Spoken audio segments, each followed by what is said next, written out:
Welcome to our channel. Today we how to log into Quip step by step clearly. To log into Quip, start by opening your preferred web browser. In the address bar, type in the URL for Quip, which is quip.com. Press the Enter key on your keyboard to navigate to the website. Once the Quip homepage loads, look for the Login button. Click on the Login button to proceed to the login page. You will now see fields for entering your email and password. In the email field, type the email address associated with your Quip account. Next, move to the password field. Enter your password carefully in the provided box. If you wish to stay logged in on this device, check the Remember Me box.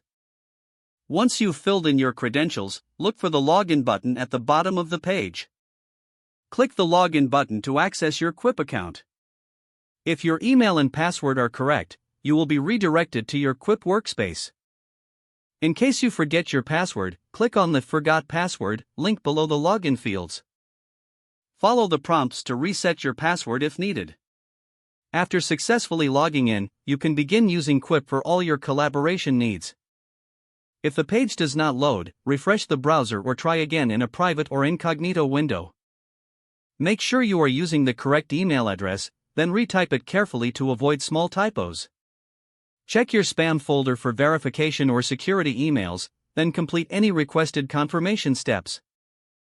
Enable two-factor authentication if available to improve account security and reduce unauthorized access risk. After signing in, review your profile details so your contact information and settings are accurate and current. If you see an error message, note it down and try again after restarting your device and internet connection. Log out when you finish, especially on shared devices, to keep your account and payment information secure. If the page does not load, refresh the browser or try again in a private or incognito window. Make sure you are using the correct email address, then retype it carefully to avoid small typos. If your password is not accepted, use the reset option and create a new strong password you can remember. Check your spam folder for verification or security emails, then complete any requested confirmation steps.